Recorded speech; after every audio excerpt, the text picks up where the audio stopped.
بسم اللہ الرحمن الرحیم۔ ویڈیو دیکھنے والے معزز ناظرین کو میرا السلام علیکم۔ ناظرین محترم، بالاش بلوچ کی گزشتہ سال نومبر میں جب لاش ملتی ہے تو اس کے بعد بلوچستان میں ایک تحریک جنم لیتی ہے جس کا فیصلہ بلوچ یکجہتی کمیٹی میں کیا جاتا ہے، اور یہ تحریک ایک عوامی پیسفل مارچ کی شکل اختیار کرتی ہے، ملک کے دارالحکومت اسلام آباد میں داخل ہوتی ہے اور بلوچ عوام اپنے پیاروں کی بازیابی کے لیے وہاں دھرنا دیتی ہے۔ حکومت کی جانب سے ان کی آواز کو دبانے کی کوشش کی جاتی ہے اور ان کے سپیکرز تک کو اٹھا کر توڑ دیا جاتا ہے۔ ان کو کسی قسم کے تعاون کی یقین دہانی نہیں کرائی جاتی اور بالآخر یہ بلوچ مارچ جو دھرنے میں تبدیل ہوا آخرکار کچھ دن پہلے اختتام پذیر ہو جاتا ہے اور حکومت کی جانب سے ان کی کسی قسم کی کوئی ڈیمانڈ پوری نہیں کی جاتی۔ سوال یہ پیدا ہوتا ہے کہ ہم بھی اسی پاکستان میں رہتے ہیں، ہمارے بچے بھی اسی پاکستان میں رہتے ہیں، تو ہمارے خاندان میں کوئی بھی جبری گمشدگی آج تک کیوں نہیں ہوئی؟ کیا وجہ ہے کہ چند لوگوں کو لوگ اٹھا کر لے جاتے ہیں اور اس کے بعد اس کی لاش تک نہیں ملتی؟ لاش تو اینڈ آف سٹوری ہے، ان کے بارے میں کسی کو کچھ پتہ نہیں ہوتا کہ وہ آخر ہیں کہاں۔ ناظرین، آج کی ویڈیو میں ہم بلوچستان میں مسنگ پرسنز کے اسی مدعے کی حقیقت کو کریدنے کی کوشش کریں گے کہ آخر بلوچستان میں ہی مسنگ پرسنز کی تعداد اتنی زیادہ کیوں ہے اور یہ جبری گمشدگی آخر کیوں ہو رہی ہے۔ اس کے تاریخی پس منظر کو جاننے کی کوشش کریں گے، لیکن اس سے پہلے اگر آپ نے ہمارے چینل حقیقت جانوں کو سبسکرائب نہیں کیا تو براہ کرم سبسکرائب ضرور کر لیجئے گا اور ساتھ ہی ساتھ بیل کے نشان کو بھی دبا دیجئے تاکہ ایسی ہی حقیقت سے بھری ویڈیوز کا نوٹیفیکیشن آپ کو ملتا رہے۔ ناظرین، بلوچستان میں مسنگ پرسنز کا جب بھی کسی بھی فورم پر سوال کیا جاتا ہے تو جواب یہ ملتا ہے کہ وہاں مسلح شرپسندی ہو رہی ہے اور ایک ہتھیاروں سے لیس تحریک کے بلبوتے پر مزاحمت ہو رہی ہے۔ تو اس کے لیے جب سیکیورٹی فورسز حرکت میں آتی ہیں اور اس کو کرش کرنے کی کوشش کی جاتی ہے تو لوگوں کو اٹھانا بھی پڑتا ہے اور غائب بھی کرنا پڑتا ہے۔ لیکن ناظرین، اس بات کا جواب کبھی نہیں دیا جاتا کہ آخر اس تحریک کے پیچھے وجوہات کیا ہیں، کیوں یہ لوگ مجبور ہوئے کہ وہ اپنے ہی ملک کے خلاف ہتھیار اٹھا لیں۔ بلوچستان بھی تو اسی پیارے ملک کا ایک پیارا سا حصہ ہے، یہاں کے لوگ بھی اتنے ہی پاکستانی ہیں جتنے کہ ہم ہیں،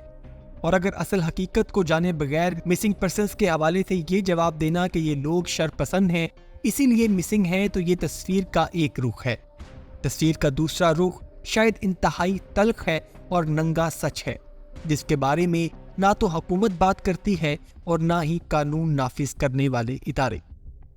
ناظرین، اگر بلوچ مسنگ پرسنز کی تاریخ کو ٹٹولا جائے تو اس تحریک کا جنم پارٹیشن کے وقت اور اس کے کچھ عرصے کے بعد ہی ہو گیا تھا، جو 75 سال کے بعد آج اس شکل میں ہمیں نظر آ رہا ہے۔ 1945 میں جب قائد اعظم محمد علی جناح اور فاطمہ جناح ریاست کلات میں جاتے ہیں اور خان آف کلات سے ملاقات کرتے ہیں اور ان سے پاکستان کی حمایت کرنے کی یقین دہانی کروائی جاتی ہے، اور اس دورے میں قائد اعظم کا انتہائی گرم جوشی سے استقبال ہوتا ہے، وہاں قائد اعظم کے وزن کے برابر ان کو سونے میں تولا جاتا ہے اور وہ سونا تحریک پاکستان میں بطور فنڈ دیا جاتا ہے، اور فاطمہ جناح کو ایک بیش قیمت نیکلس تحفے میں دیا جاتا ہے، اور اس میٹنگ میں خان آف کلات کے ساتھ ایک انتہائی بھائی چارے والے ریلیشنز رکھنے کی باتیں کی جاتی ہیں۔ 47 میں جب پاکستان آزاد ہوتا ہے تو اسی کے ساتھ ریاست کلات بھی آزاد ہوتی ہے۔ 227 دن تک وہ ایک آزاد ریاست کے طور پر موجود رہتی ہے، اور اگر آج کے دور میں اگر پاکستان کے کسی نہ ترقی یافتہ حصے کی بات کرنی ہو جہاں نہ تعلیم ہو، نہ پینے کا صاف پانی، نہ ہاسپٹل، تو ہمارے ذہنوں میں سب سے پہلے بلوچستان ہی آتا ہے۔ لیکن تقسیم ہند کے وقت منظر کچھ اور تھا کہ جب پاکستان کو 47 میں برطانیہ کے ساتھ کرنسی ڈپازٹ کا مسئلہ درپیش آیا تو ریاست کلات آگے آئی اور جناح کلات پہنچے اور خان آف کلات سے امداد مانگی، اور اس کے جواب میں خان آف کلات نے 1300 کلو سونا پاکستان کی حکومت کے حوالے کر دیا تاکہ پاکستان کی پیمنٹس کے مسئلے کو حل کیا جا سکے۔ اور آج حالات یہ ہیں کہ سب سے زیادہ غربت، ناخواندگی اور وسائل کی کمی اگر پاکستان میں کہیں ہے تو وہ بلوچستان ہے، اور یہ انتہائی افسوسناک ہے۔ 11 اگست 1947 میں پاکستان اور ریاست کلات میں ایک ٹریٹی سائن کی جاتی ہے جس میں مسلم لیگ یہ انڈورس کرتی ہے کہ الحاق کے بعد ریاست کلات آزاد ریاست کے طور پر کام کرے گی، جس پر 15 اگست 1947 کو ریاست کلات اپنی آزادی کا دن بھی مناتی ہے۔ پھر اکتوبر 1947 کا دن آتا ہے کہ جب خان آف کلات کراچی کے دورے پر آئے تو ان کو ویلکم کرنے کے لیے بلوچ کمیونٹی تو موجود تھی، لیکن پاکستان کی طرف سے کوئی بھی لیڈرشپ وہاں ان کو ویلکم کرنے کے لیے موجود نہیں تھی، جس پر خان آف کلات نے برا منایا اور سمجھا کہ پاکستان شاید کلات کو آزاد ریاست کے طور پر ریکگنائز نہیں کرتا، اور اسی دورے میں قائد اعظم خان آف کلات کو پاکستان میں فارملی شامل ہونے کی دعوت دیتی ہیں، جس پر خان آف کلات انکار کر دیتے ہیں اور انسیکیور ہو جاتے ہیں اور برٹش سے فورس اور سیکیورٹی مانگتے ہیں جو ان کو نہیں مہیا کی جاتی، اور پھر مارچ 1948 میں وہی ہوتا ہے جس کے لیے خان آف کلات خوفزدہ تھے کہ پاکستان آرمی نے پسنی تربت وغیرہ کے ایریاز میں کنٹرول سنبھال لیا ہوتا ہے، اور اس طرح کلات کے چاروں طرف پاکستانی حکومت قائم ہو جاتی ہے، اور پھر خان آف کلات کے پاس پاکستان میں ضم ہونے کے علاوہ اور کوئی چارہ نہیں تھا۔ اور پھر یہیں سے آغاز ہوتا ہے انسرجنسی کا، جو کہ خان آف کلات کے بھائی پرنس کریم نے شروع کی، اور 700 جنگجو کے ساتھ وہ پہاڑوں پہ چڑھ گئے اور مسلح مزاحمت کا آغاز کر دیا، اور وہ پہلی مزاحمت تھی جس کے بعد بلوچستان میں اس طرح کی کئی تحریکیں جنم لیتی رہیں اور ختم ہوتی رہیں، لیکن اس کا سلسلہ کبھی رکا نہیں۔ ہر دور میں کوئی نہ کوئی مسلح باغی تحریک بلوچستان میں ایکٹیو رول ادا کرتی رہی ہے۔ اس کے بعد دوسری ویو 1959 میں شروع ہوتی ہے، جب یہ مسلح مزاحمت تیز ہوئی کہ جب خان آف کلات کو ریاست پاکستان کے خلاف سازش کے الزام میں گرفتار کیا جاتا ہے، اور اس کے جواب میں نواب نوروز خان اور ان کے مسلح جنگجو ساتھی باغی تحریک شروع کر دیتے ہیں، اور وہ حکومت کے خلاف پہاڑوں پر چڑھ گئے اور مزاحمت کرنے لگے، اور پھر ایوب خان نے ان کے ہی بھتیجے دودہ خان کے تھرو نواب نوروز خان کو یہ پیغام بھجوایا کہ آپ لوگ پہاڑوں سے نیچے اتر آئیں۔ قرآن پر حلف لیا کہ ان سے بات چیت کی جائے گی، لیکن ان کے نیچے آتے ہی ان کو گرفتار کر لیا گیا اور ان پر مقدمات بنا دیے گئے۔ نواب نوروز خان کے بیٹے اور ان کے ساتھیوں کو پھانسی لگا دیا گیا، اور نواب نوروز خان نے بھی اپنی بقیہ زندگی جیل میں ضعیف العمری میں گزاری، اور ادھر ہی ان کا انتقال ہوا۔ اور ان واقعات نے بلوچستان، خاص طور پر کلات کے لوگوں کے دلوں میں پاکستان کے حوالے سے شدید غصہ اور نفرت کی صورتحال کو جنم دیا۔ حالانکہ اس سارے معاملات کو قدرے بہتر طریقے سے ہینڈل کیا جا سکتا تھا، لیکن اس کو مس ہینڈل کیا گیا۔ اس کے بعد نواب شیر محمد مری کے انڈر پھر سے ایک مسلح موومنٹ کا آغاز ہوتا ہے، جس کو براری موومنٹ کے نام سے جانا گیا، اور یہ براری موومنٹ بھی آرمڈ ریبیلینز یعنی مسلح باغیوں پر مشتمل تھی، اور یہ براری موومنٹ تقریباً 7 سے 8 سال تک ایکٹیو رہی، اور یہ موومنٹ 1969 تک پاکستان پر حملے کرتی رہی، اور اس کے بعد ان دونوں کے درمیان سیز فائر کا ایگریمنٹ ہو جاتا ہے۔ 1971 میں پاکستان مشرقی پاکستان کو کھو دیتا ہے، اور پھر 1973 میں بلوچستان کے اندر ایک نئی قیادت سامنے آتی ہے، اور اس قیادت سے امید کی جاتی ہے کہ اس قیادت کے باعث کچھ ایسے مذاکرات ہو جائیں گے جس سے تمام شورشیں ختم ہوں گی اور ایک پرامن فضا برقرار رہے گی، جس سے بلوچستان کی ترقی ممکن ہو سکے گی اور بلوچستان بھی ریاست میں ڈھل جائے گا۔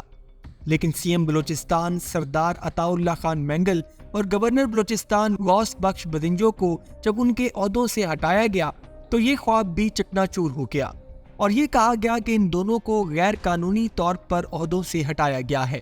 اس کے بعد نواب اکبر خان بگٹی کو بلوچستان کا گورنر لگایا گیا، اور 1 سال کے بعد نواب اکبر خان بگٹی نے بھی اپنی پوزیشن سے ریزائن کر دیا۔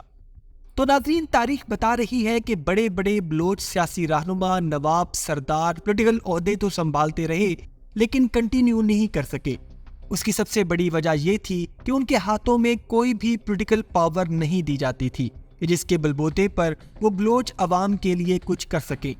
اور فیصلے کرنے کے لیے وہ اختیار ان کے پاس نہیں تھا جو کسی بھی سیاسی بڑے عہدے کو حاصل ہونا چاہیے۔ پھر ذوالفقار علی بھٹو نے بلوچستان میں ایک بڑے فوجی آپریشن کا آغاز کر دیا جس میں ہزاروں لوگوں کی جانیں گئی، اور اسی کو لے کر بھٹو صاحب کو آج تک تنقید کا نشانہ بھی بنایا جاتا ہے۔ اور پھر یہی وہ وقت تھا جب بلوچستان میں جبری گمشدگیوں کا آغاز ہوا، جس میں شک کی بنیاد پر لوگوں کو اٹھا لیا جاتا تھا اور غائب کر دیا جاتا تھا۔ 1993 میں سردار اسد اللہ خان مینگل کو کراچی سے اٹھایا گیا اور یہ کلیم کیا جاتا ہے کہ کیونکہ وہ پہلے فرد تھے جن کو جبری گمشدگی کا نشانہ بنایا گیا اور ان کے بارے میں بھی آج تک کسی کو معلوم نہیں کہ آیا ان کو قتل کر دیا گیا تھا اور ان کی لاش کو دفنایا بھی گیا تھا کہ نہیں، اس بارے میں آج تک کسی کو کچھ معلوم نہیں، یا پھر وہ آج بھی کہیں قید ہیں۔ اور اگر زمانہ حال کی بات کریں تو کمرانی خاندان کی 2 نسلوں کے لوگوں کو جبری گمشدگی کا نشانہ بنایا گیا، جس میں 2 اسٹوڈنٹس حسن کمرانی اور حزب اللہ کمرانی کو بھی اٹھایا گیا، جن کے بارے میں آج تک کسی کو کچھ معلوم نہیں۔ مشرف کے دور میں معاملات دوبارہ سے خراب ہونا شروع ہوئے اور بجائے کہ بات چیت کے ذریعے معاملات کو حل کیا جاتا، ایک بار پھر فوجی آپریشن کیا گیا، جس میں Nawab Akbar Khan Bugti, ex member parliament, ex governor Balochistan کو قتل کر دیا گیا، اور اس کے جواب میں BLA بلوچستان لبریشن آرمی وجود میں آتی ہے، جو آج تک ایکٹیو ہے اور فوجی تنصیبات پر آئے روز حملہ آور ہوتی رہتی ہے۔ ابھی تک مختلف ہیومن رائٹس کی NGOز کے ریکارڈز کے مطابق مسنگ پرسنز کی تعداد تقریباً 12,000 سے بھی تجاوز کر چکی ہے، جس کے بارے میں کسی کو کچھ معلوم نہیں۔ ناظرین، اگر ریاست پاکستان میں ایک ڈیموکریٹک حکومت ہے اور ملک میں آئین موجود ہے، قانون نافذ کرنے والے ادارے اور انصاف دینے والے ادارے موجود ہیں، تو مسنگ پرسنز کو اگر عدالت میں مکمل ثبوتوں کے ساتھ پیش کیا جائے اور ان پر مقدمہ چلایا جائے، اور اگر وہ کسی بھی ملک شکن ایکٹیویٹی میں ملوث پائے جاتے ہیں تو ان کو بھیانک سزائیں دینا جائز ہے، لیکن کسی کو اٹھا کر غائب کر دینا اور ان کے گھر والوں کو ان کے بارے میں کچھ پتہ نہ ہونا ایک ظلم ہے، جس میں مختلف فورمز پر آواز اٹھائی جاتی رہی ہے، اور معروف صحافی حامد میر بھی اسی مسئلے پر آواز اٹھاتے رہتے ہیں۔ اور پچھلے دنوں بلوچستان یکجہتی کمیٹی مارچ میں دھرنا جو اسلام آباد میں دیا گیا، ان کا بھی یہی مطالبہ تھا کہ مسنگ پرسنز کو منظر عام پر لا کر ان کو عدالت میں پیش کیا جائے۔ ناظرین، آپ کا اس بارے میں کیا خیال ہے؟ اپنی رائے کا اظہار کمنٹ سیکشن میں ضرور کیجیے گا۔ اپنا اور اپنے گھر والوں کا بہت سا خیال رکھیے گا۔ اللہ حافظ۔